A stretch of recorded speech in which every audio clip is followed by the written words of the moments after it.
સંસ્થા અભિમુખતા શિબિર તમે સૌએ માણી કે ગ્રામ દક્ષિણામૂર્તિ આંબલા સંસ્થા શું છે, જ્યાં તમે તમારી શૈક્ષણિક કારકિર્દી ઘડવાના છો, એને પેરેલલ એની સાથે જ તમારું જીવન ઘડતર થવાનું છે અને ભવિષ્ય જે વ્યવસાયિક કારકિર્દી નો વિચાર કરવાનો છે તેની પીઠિકા, તેનું સ્ટેજ આ સંસ્થા તમને આપવા પ્રયત્ન કરે છે.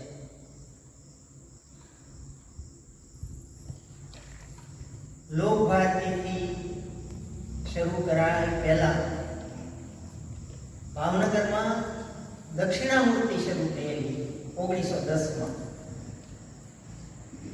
અને નાનાભાઈ ભટ્ટ, હવે તમને એમનો વિશેષ પરિચય આપવાનો ન હોય, આપણા નાના દાદા 1910માં એ શામળદાસ કોલેજના પ્રોફેસર હતા. 1910ની સાલની વાત કરું છું, એટલે 114 વર્ષ પહેલા. ત્યારે એમના મનમાં વિચાર આવ્યો, અને એ વખતે બ્રિટિશ શાસન હતું. બ્રિટિશ હુકુમતમાં ઇંગ્લિશ મીડિયમમાં શામળદાસ કોલેજમાં ફિલોસોફી અને ઇકોનોમિક્સ ભણાવનારા આપણા નાના દાદા, એને વિચાર આવ્યો એકાએક કે ભારત તો ગામડાનો બનેલો દેશ છે, અને એ વખતે ધનાઢ્ય લોકો, સુખી સંપન્ન લોકો, શહેરના માણસો જ ભણતા, ગામડાના ખેડૂતના સંતાનો અને ખેત મજૂરોને ભણવાની કોઈ વ્યવસ્થા થઈ શકતી નહોતી, કે એ લોકોને કોઈ એવો ઉમળકો નહોતો, અને બ્રિટિશ શાસન હતું એટલે એવું સ્વાતંત્ર્ય પણ નહોતું. એમાં દીકરીઓને ભણાવવાની વાત તો ક્યાંથી આવે? આ નાના દાદાને વિચાર આવ્યો કે આ ગામડાના બનેલા દેશને ગામડિયાની વિશાળ મારે બનાવવી છે. હવે એ વખતનો એમનો દરજ્જો, એનો મોભો, એનું સ્ટેટસ કેવું? આપણા આખા પરગણામાંથી એ વખતે શામળદાસ કોલેજમાં પ્રોફેસર હોય નાના દાદા હતા. નાના દાદાનું મૂળ નામ નરસિંહ પ્રસાદ, બાપુજીનું નામ કાલિદાસ, અને કાલિદાસ વિદ્વાન, પ્રશ્નોરા નાગર જ્ઞાતિ એટલે ઉજળી જ્ઞાતિ, નાગર બ્રાહ્મણ, અને પ્રકાંડ પંડિત.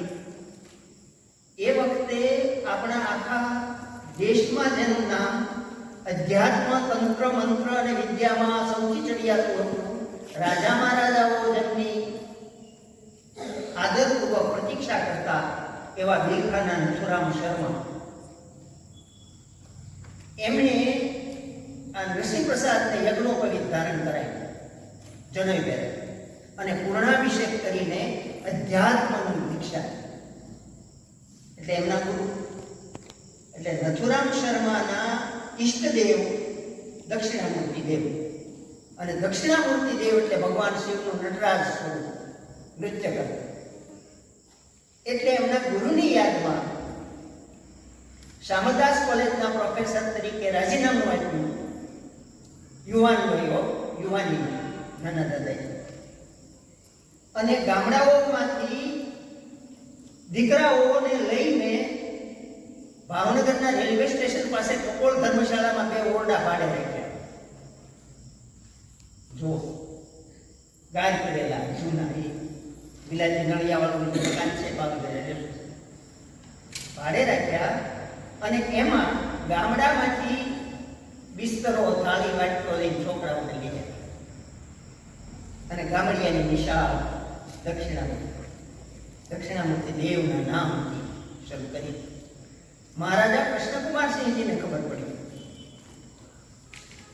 કે આ પ્રતિષ્ઠાવાળો મોભાવાળો હોદ્દો છોડીને આ માણસ ગયો ક્યાં? શું કામ રાજીનામું આપ્યું?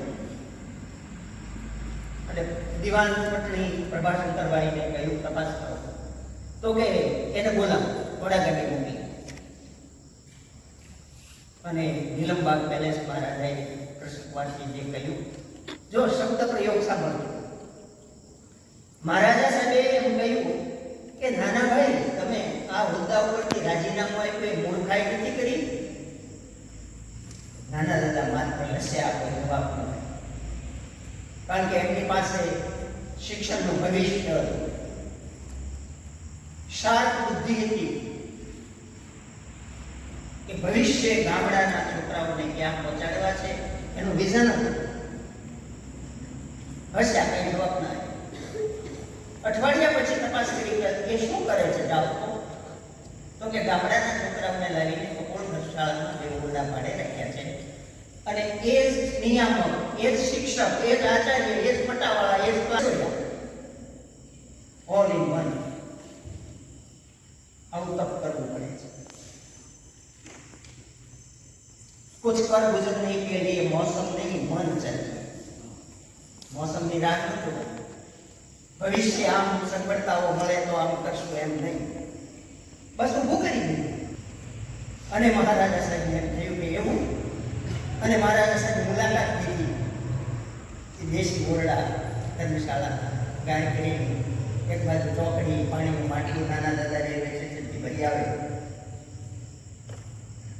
અને છોકરાઓની સાથે. એટલે મહારાજા કૃષ્ણકુમારસિંહજીએ કહ્યું કે 1800 ગામડા સ્ટેટને જે કામ મારે કરવાનું હતું, રાજાએ કરવાનું હતું, ગામડાના છોકરાઓ ભણાવવાનું, એ કામ તમે કર્યું. એટલે ભાવનગરની તખતેશ્વરની તળેટીથી વિક્ટોરિયા પાર્ક સુધી વાહડામાંથી જમીન લઈ લો અને સંસ્થા શરૂ કરો. દાદાએ કીધું મારે એટલી બધી જમીન ન જોઈએ. અત્યારે જે ઘરશાળાની દક્ષિણામૂર્તિ સ્કૂલ છે ને સેન્ટ્રલ સોર્ટની આગળ એટલી જમીન પૂરતી છે. અને ત્યાં પોતે જાતે એક ઓરડો બનાવ્યો, એમાં બધા રહે છોકરાઓ સાથે. ગાંધીજી ભાવનગરની મુલાકાતે આવ્યા અને મહારાજા કૃષ્ણકુમારસિંહજીને કહ્યું કે ભાવનગરમાં કાંઈ નવીન ઘટનાઓ, કારણ કે એ પોતે શામળદાસના વિદ્યાર્થી ગાંધીજી ભાવનગર ભણેલા અને મહારાજા કૃષ્ણકુમારસિંહજી પ્રત્યે આદર. તો કે એક શામળદાસના પ્રોફેસરે રાજીનામું આપ્યું અને આવી ગામડાની વિશાળ છે એ કે ચાલો જોવા જઈએ. એટલે નાના દાદા મુંબઈ ને મલાયા બધેથી ફાળો કરીને વેકેશનમાં ઓરડો બનાવતા. મિસ્ત્રી કામ ઉપર થતું હતું અને પોતે નીચે ઊભા વળિયું ઊંબાવતા હતા લાકડા. કોઈ મજૂર નહીં, પોતે કામ કરે અને ખપેડો બનતા છાપડા. ગાંધીજી અને મહારાજા સાહેબ આવ્યા. ગાંધીજીએ જોયું, બધા વિચારો જાણ્યા અને નાના દાદાએ વિનમ્રપણે ગાંધીજીને કહ્યું કે બાપુ કંઈક માર્ગદર્શન આપો. ત્યારે ગાંધીજીએ જવાબ આપ્યો, હું માર્ગદર્શન દેવા નહીં લેવા આવ્યો છું. આ આપણા નાના. એટલે 1910માં આમ શરૂ થયેલી દક્ષિણામૂર્તિ ભાવનગર ગાંધીજીને પ્રેરણા મળી કે ગ્રામાભિમુખ કેળવણી જ જરૂરી છે. ગામડાના છોકરાઓને જ ભણાવવા જોઈએ, કારણ કે આ દેશ તો ગામડાનો બનેલો છે. શહેરવાળા તો ભણી લેશે, ગામડાઓ માટે શું. 1910માં નાના દાદાનો આ વિચાર લઈને પછી ગાંધીજીએ 1925માં 15 વર્ષ પછી ગુજરાત વિદ્યાપીઠની સ્થાપના કરી. વિચાર કોનો? નાના દાદા. ગાંધીજીને તો સ્વાતંત્ર્યની લડત લડવી હતી, દેશને આઝાદ કરવો હતો, પણ આઝાદ દેશના નાગરિકોને કેળવણીનું શું? અને ગામડાના છોકરાઓને ભણાવવાનો પ્રશ્ન હતો. જે મહારાજા કૃષ્ણકુમારસિંહજી એમ કહ્યું કે અમારું કામ તમે કરો છો, એ ગાંધીજી નાના દાદા પાસેથી શીખ્યા. અને ઉચ્ચ કેળવણી એટલે કોલેજ કક્ષાનું શિક્ષણ ગામડાનું ગુજરાત વિદ્યાપીઠમાં આપવાનો વિચાર કર્યો. અને સૌથી પહેલા એમને વિચાર કર્યો કે આપણે કોલેજ કક્ષાનું કામ ગુજરાત વિદ્યાપીઠમાં કરીએ તો કુલપતિ તરીકે નાનાભાઈ આવે. એટલે નાનાભાઈ ભટ્ટને કહેવાય આપણા નાના દાદાએ ના પાડી. એ વખતે ગાંધીજીને ના પાડી કે મારા ગામડાના છોકરાઓનું શું? મારી ગામડિયાની નિશાળ પડી ભાંગે ને હું ત્યાં કુલપતિનો હોદ્દો સ્વીકારું. હું પ્રોફેસર તો હતો જ. આ છે રાષ્ટ્રભાવ. એટલે પછી સરદાર વલ્લભભાઈ પટેલને મોકલ્યા કે એને સમજાવો, કારણ કે એના વગર ગુજરાત વિદ્યાપીઠનું ઉચ્ચ કેળવણીનું ગ્રામાભિમુખ શિક્ષણનું કામ ન થાય. એ નકશો આપે અને સરદાર વલ્લભભાઈએ સમજાવ્યું કે 3 દિવસ ભાવનગર ને 3 દિવસ ગુજરાત વિદ્યાપીઠમાં 1 વર્ષ કુલપતિ રહીને અમારું ગાડું પાટે ચડાવ્યું. નાના દાદાને રીતસર વિનંતી કરવામાં આવી. એટલે વાયા વિરમગામ ટ્રેન જતી હતી ત્યારે ધંધુકાની રોડ નહોતો. એટલે સોમમંગળ રૂટ વિદ્યાપીઠમાં ગુરુ શુક્ર શનિ ગામડિયા. પછી ગીજુભાઈ ગધેકા મૂછોવાળી માં એમની સાથે જોડાયા. આમ દાદાના મનમાં શિક્ષણની સાથે ગામડાના દીકરા દીકરીઓના વ્યક્તિ નિર્માણનું કામ કરવાનું હતું અને ચારિત્ર ઘડતરનું કામ કરવાનું. કેળવણી વાંચણી ન હોવી જોઈએ, આ શબ્દો છે. કેળવણી દ્વારા એ શિક્ષણ શબ્દ વાપરતા નથી. કેળવણી એટલે કેળવણીને મન કેળવવા સાથે સંબંધ છે. શિક્ષણ તો તમને બૌદ્ધિક કેળવી દે અને 99.99% રેન્ક લઈ આવો અને તમારા વ્યક્તિત્વના અને ચારિત્રના ઠેકાણા ન હોય તો એ દાદાને મનમાં મંજૂર નહોતું. એને તો વ્યક્તિત્વ અને ચારિત્ર નિર્માણ કરવાની વાત હતી. આ છે આપણું દક્ષિણામૂર્તિનું હાર. પછી શહેરમાં એ બધું શરૂ થયું એટલે દાદાને અનુભવાયું કે ગામડાના છોકરાઓને ભાવનગર શહેરમાં શહેરીકરણનો રંગ લાગી જાય છે. એટલે ગામડા તરફ પાછા વળો. એટલે પછી 38-39 માં એમણે આ ગ્રામ દક્ષિણામૂર્તિ આમના પાયો નાખ્યો. હજી કદાચ 2 ઓરડા હશે. આ દાદાએ બનાવ્યા. અહીંયા એમને શરૂ કરી. શહેરીકરણનો રંગ ન લાગે અને વ્યક્તિત્વમાં છીંડા ન પડે, ચારિત્ર બોધું ન થાય એટલે ગ્રામાભિમુખ કેળવણી ગામડામાં જ અપાય. અને આમ ગ્રામ દક્ષિણામૂર્તિ આમલા અને પેલું દક્ષિણામૂર્તિ ભાવનગર હરભાઈ ત્રિવેદીને હવે આપણી મૂળ વાત એ છે કે અહીંયા આપણા એ વખતના દીકરા દીકરીઓ મીડિયા ભણવા અને વ્યક્તિત્વ અને ચારિત્ર બે પેરેલલ ઘડાવવા મીડિયા. એકલું ભણતર નહીં, ચારિત્ર ઘડતર. એટલે મેટ્રિકની પરીક્ષા આપી પહેલી વખત આ બધા છોકરાઓએ તો આપણા જે વિષયો હતા એ વિષયોને ધ્યાનમાં રાખીને કોઈ કોલેજ વાળા એડમિશન ન આપે કે આ વિષયો વાળાને કોલેજમાં ન ભણાવે. એ પછી હું તમને વાત કરું છું કે અત્યારે કોલેજમાં જે ડિગ્રીઓ મળે છે અને એ સંસ્કારોના જે મોટા મીંડા વાળી ગયા છે એ દાદાને મંજૂર નહોતું. એટલે એમણે મહારાજા કૃષ્ણકુમારસિંહજીને વાત કરી કે આ એટલે મહારાજા કૃષ્ણકુમારસિંહજીએ કીધું તો આપણું ગ્રામાભિમુખ કેળવણીની કોલેજ ચાલુ કરો. અને પરગણામાંથી તમને જ્યાં જરૂર પડે ત્યાં જોઈએ એટલી જમીન લઈ લો. સ્ટેટ તમને મંજૂરી આપે છે. અને દાદાનું મન સણોસરા, માણસ ઉભો હોય તો દેખાય નહીં એવા ખાડા ટેકરા વાળી જમીન, જેને આવળિયાત બાવળિયાત ને બોરની વાળી જમીન કહેવાતી હતી, જે સણોસરાથી ચોર વડલાના ડુંગરા હતા. એટલે દાદાએ કીધું કે અહીંયા અમારે સંસ્થા કરવી છે. એટલે મહારાજ સાહેબ જોવા આવ્યા. એ કે આમાં તો કે આ.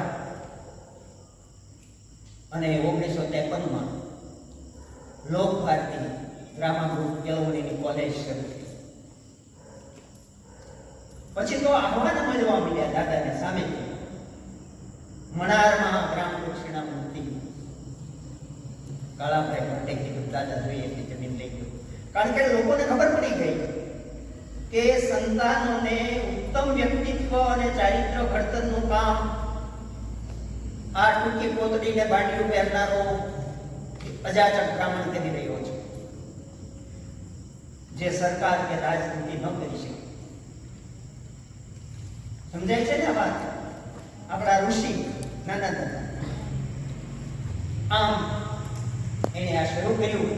અને પછી લોક ભારતીત્વ રાષ્ટ્રમાં એક ગ્રામાભિમુખ કેળવણી માટેની થઈ.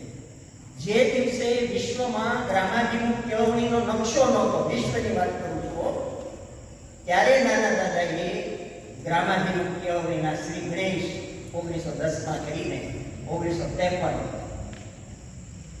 અને પછી પોતે રહ્યા ત્યાં સુધી એના હૃદય, મન અને મસ્તિષ્કમાં ગ્રામાભિમુખ કેળવણી અને ગામડિયાની નિશાળનો ધનકાર ગુંજતો રહ્યો, જે આજે એની આ તપોભૂમિમાં ગુંજે છે. તો આટલી પૂર્વ ભૂમિકા પછી આજના મૂળ વિષય ઉપર તમારી પાસે વાત કરવામાં આવે છે.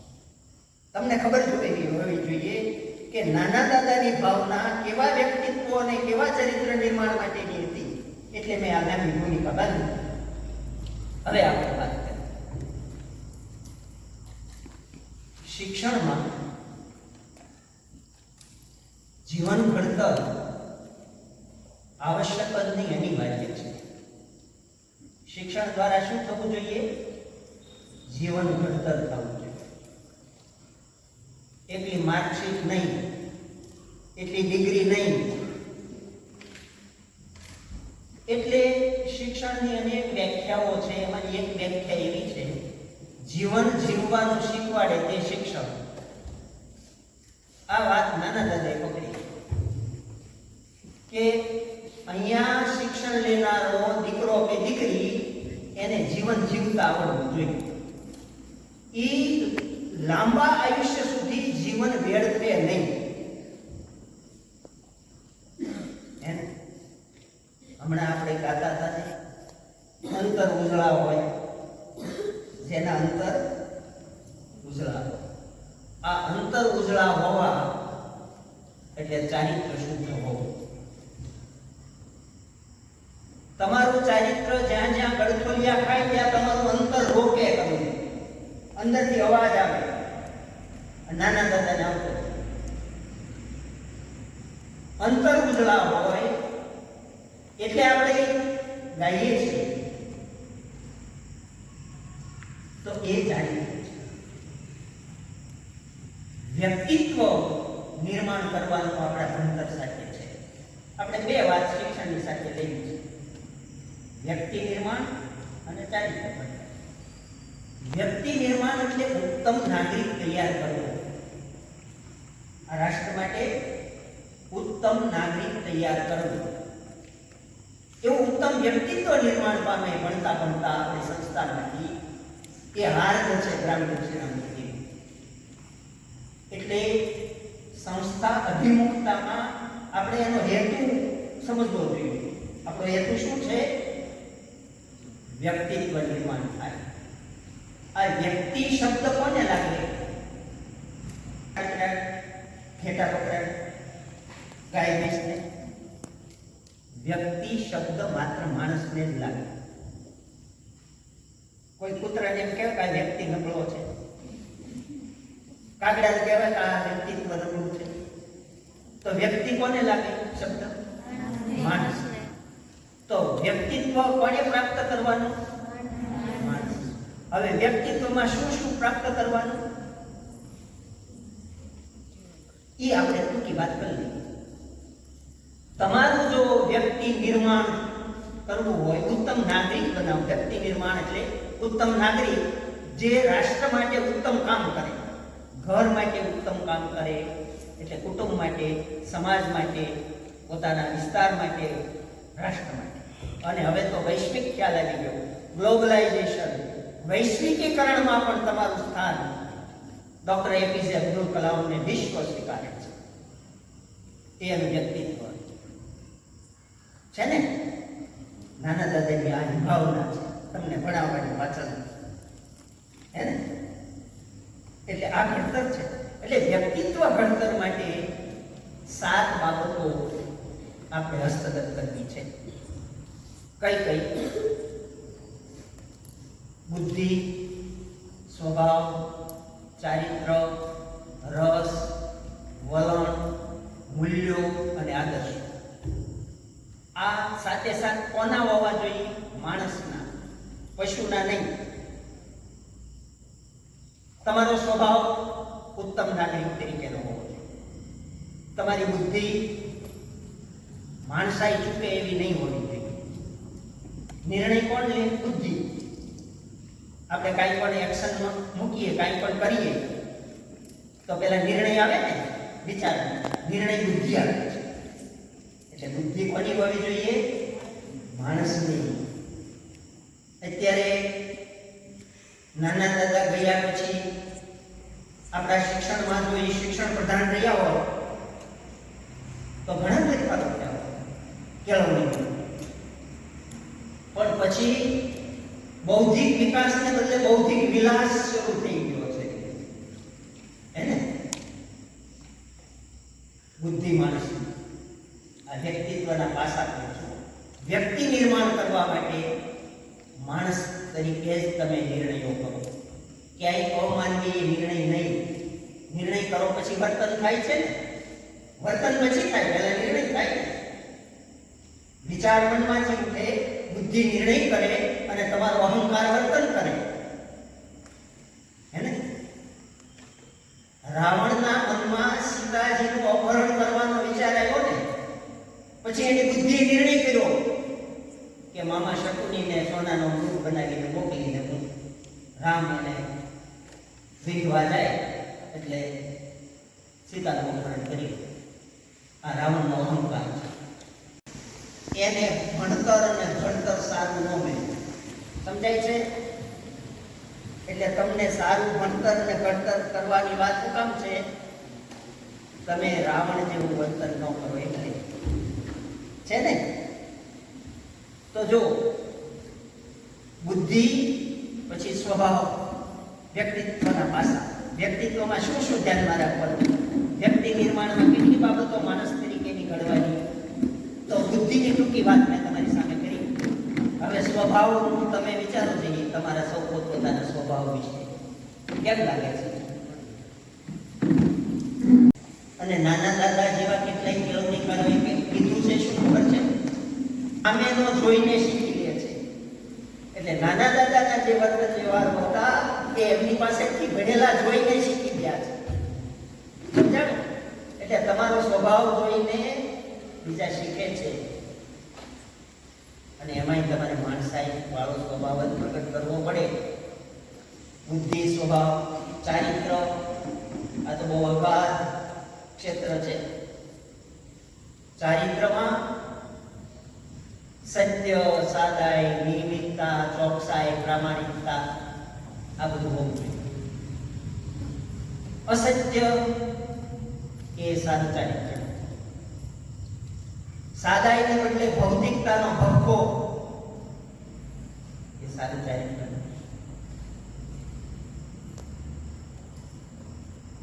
અનિયમિતતા એ સારા ચારિત્રની નિશાની નથી. અનિયમિતતા સમજો છો ને તમે આ શબ્દ? ચોકસાઈ, ચોકસાઈ વગરના કામમાં કોઈ ભલી વાત ન હોય. તેનું ચારિત્ર શુદ્ધ છે, એનું કામ ચોકસાઈવાળું. આ બધું નાના દાદામાં દેખાય છે. પ્રામાણિકતા, નીતિ, નૈતિકતાથી જ જીવન વ્યવહારો હોવા જોઈએ. અપ્રામાણિકતા એ સાચું છે ને વાત. તો ચારિત્રની અંદર આ 5 બાબતો જો તમે સ્વીકારી લો ને તો તમારું કથળતું ચારિત્ર અટકી જશે. સત્ય, સાદાઈ, નિયમિતતા, ચોકસાઈ અને પ્રામાણિકતા. અપ્રામાણિક બનો એટલે ચારિત્રમાં એટલા બધા છીંડા પડે કે વાત મૂકી દો. પછી તમે અસામાજિક પ્રવૃત્તિઓ જ કરવા મળો, કારણ કે તમે અપ્રામાણિક બની ગયા છે ને. આ વાત ચારિત્ર, સત્ય, સાદાઈ, નિયમિતતા, ચોકસાઈ અને પ્રામાણિકતા, આ ચારિત્ર. વ્યક્તિત્વમાં બુદ્ધિ, સ્વભાવ, ચારિત્ર, રસ, ઇન્ટરેસ્ટ. તમે કેવી બાબતોમાં રસ લ્યો છો, જે બાબતો તમને ઉત્તમ નાગરિક બનાવે એવી બાબતોમાં રસ લેવો જોઈએ. નહીંતર તમને તમારા વ્યક્તિત્વને કથળાવશે. બિનજરૂરી કેટલાક રસ લેવા મળશે. રસ પછી ટેવ બની જાય છે અને એના કારણે જો નકામા રસ આવી ગયા મનમાં તો તમારી ઇન્દ્રિયોનો સંયમ તમે ગુમાવશો. આત્મસંયમ પણ એક ચારિત્રનું પાસું છે જે તમારા મનને નિયંત્રણમાં રાખે છે. એટલે ન લેવાના કેટલાક રસ જેની સમાજ ટીકા કરે એવા રસ છોડી દેવા. એવું કહેવાય છે કે કુટેવ ટાળવી પડે છે અને સુટેવ પાડવી પડે છે. સમજાય છે? કુટેવ ટાળવી પડે છે અને સુટેવ પાડવી પડે છે. મન નિગ્રહ કરીને તે સુટેવ પાડવી પડે. અને આ ઉંમરે તો ખાસ તમારો પાયો છે આ જીવન કારકિર્દીનો. એમાં વ્યક્તિત્વના સાથે 7 પાસા ઉપર તમારે એલર્ટ રહેવું પડે, જાગૃત રહેવું પડે. તો જ ઉત્તમ નાગરિક તરીકેનું તમારું વર્ચસ્વ પ્રસ્થાપિત થાય. ઉત્તમ નાગરિકો જ રાષ્ટ્રનો ઉદ્ધાર કરી શકે. રસ પછી છે વલણ, જેને અંગ્રેજીમાં એટીટ્યુડ કહે છે. હવે પરિસ્થિતિ કેવી થઈ છે ખબર છે? ઘરમાં, શાળામાં, સમાજમાં, રાષ્ટ્રમાં આ 4 સંસ્થાઓ છે વ્યક્તિત્વ ઘડતર. ઘર, શાળા, સમાજ અને રાષ્ટ્ર. ઘરમાંથી વ્યક્તિત્વ શરૂ થાય છે ઘડાવવાનું, પછી શાળા, પછી સમાજ, આપણા આજુબાજુમાં પાડોશીઓ, આપણો સમાજ, સગાવાલા, અને પછી રાષ્ટ્ર. રાષ્ટ્ર જો સર્વોપચારશાહી શાસન પ્રણાલી વાળું હોય તો આપણું વલણ શરૂથી તૈયાર કરવું પડે. રાજાશાહી વાળું હોય તો, અમલદારશાહી વાળું હોય તો, પણ લોકશાહી વાળું રાષ્ટ્ર એટલે લોકશાહી વલણ હોવું જોઈએ. અને લોકશાહી વલણમાં શું હોવું જોઈએ? સ્વતંત્રતા, સમાનતા, બંધુતા, સામાજિક ન્યાય અને વ્યક્તિ સન્માન. દરેક પ્રત્યે સમાનતા, સમાન ભાવ. દરેક સ્વતંત્ર રીતે પોતાનો વિકાસ કરી શકે, કોઈને પાડી દેવાનો પ્રયત્ન નહીં કરતા. એની શક્તિથી વિકાસ કરે છે, એ સ્વતંત્ર છે. તો આ પોઝિટિવ એટીટ્યુડ છે. વલણ કેવું હોવું જોઈએ? હકારાત્મક. પણ ડગલે પગલે નનૈયો ભણવાની જે વાત, ના ના ના, આ નકારાત્મક વ્યક્તિ. પહેલા સમજો તો ખરા, સાંભળો તો ખરા, શું કહેવા માંગે છે, કઈ દિશામાં આગળ વધવું છે, એમાં આપણું ઘરનું, સમાજનું અને રાષ્ટ્રનું કેટલું હિત છે. આમ વલણ. અને વલણ છે ને જલ્દી બંધાતું નથી. લાંબા ગાળે મૂલ્ય વિહોણું જીવન કોનું હોય? પશુ પક્ષી. તમે તો માણસ છો. ઘણા પૂછે કે તારામાં કાંઈ મૂલ્યો જેવું છે? મૂલ્યો એટલે આચરણ. માનવ તરીકેનું આચરણ જે મૂલ્યનિષ્ઠ હોય, એમાં કર્તવ્ય નિષ્ઠા આવે, પ્રવૃત્તિશીલતા આવે, કામચોરી નહીં, દાનત ખોટી નહીં, કોઈને છેતરવાની વાત નહીં, આપણે ત્યાં એવી કહેવત હતી, વડીલો એમ કહેતા, છેતરાવું પણ કોઈને છેતરવા નહીં. અમૂલ્ય છે. 64 જેટલા મૂલ્યો છે માનવ જીવનમાં. એક ઉપર તમે કોન્સન્ટ્રેટ એકાગ્ર થતા જાઓ ને ત્યારે આ જીવનની ઇમારત બનતી હોય છે. એ કઈ દવાનો ડોઝ નથી કે આ પાઈ લીધું ને તાવ મટી ગયો. મૂલ્યો બહુ જાળવવા પડે છે. અને સમાજની વચ્ચે તો મૂલ્યનિષ્ઠ જીવન જીવવું એમાં એલર્ટનેસ જોઈએ.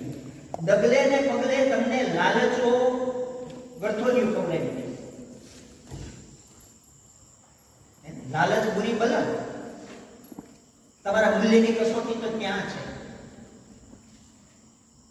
રાવણમાં જો મૂલ્ય હોત તો એના મનમાં આવેલો વિચાર સીતાજીના અપહરણનો એ એક્શનમાં ન મોકલે.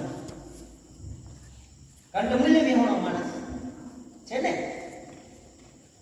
નાના દાદા આવું વ્યક્તિત્વ નિર્માણ કરવા માંગે છે. આપણી સંસ્થાનો આહાર છે ને. મૂલ્યો પછી આદર્શ. આ વ્યક્તિત્વના પાસાઓ સાર તમને આદર્શ જે છે તે એ છે કે તમારા જીવનમાં કોઈ ચોક્કસ પ્રકારની રૂપરેખા હોવી જોઈએ. જેમ કે સ્વામી વિવેકાનંદ જીવનનો આદર્શ એને માની શકાય ને. ઝાંસીની રાણી એને એક જીવનનો આદર્શ છે. આ રીતે જ જીવવું છે. પછી પરિસ્થિતિ કોઈ પણ આવે પણ હું મારા આદર્શમાં ફેરફાર નહીં કરું. ગ્રામાભિમુખ કેળવણી દ્વારા ગામડાના દીકરા દીકરીઓને ઉત્તમ નાગરિકો બનાવવા છે. એનું વ્યક્તિત્વ નિર્માણ અને ચારિત્ર ઘડતર થાય તો રાષ્ટ્રનો ઉદ્ધાર છે. અને આટલા બધા ગ્રામાભિમુખ કેળવણી પ્રાપ્ત કરીને જે નાગરિકો પોતાનું વ્યક્તિત્વ અને ચરિત્ર નિર્માણ કરે, રાષ્ટ્રને કેટલું મોટો થાય. એ કઈ બાંધછોડ કરે ખરા? એની બુદ્ધિ, એનો સ્વભાવ, એનું ચારિત્ર, એના રસ, એના વલણ, એના મૂલ્યો અને આદર્શો, એમાં ક્યાંય એ કોટ આવવા દે ખરા? આવા મક્કમ નિર્ધાર સાથે દાદાનો આદર્શ ગ્રામાભિમુખ કેળવણી છે. હિતાર્થ કરીને રાષ્ટ્રને ઉત્તમ નાગરિકો બનીને યથોચિત સેવા કરીએ તો સુજલામ સુફલામ મલિન શીતલામ બનતા રાષ્ટ્ર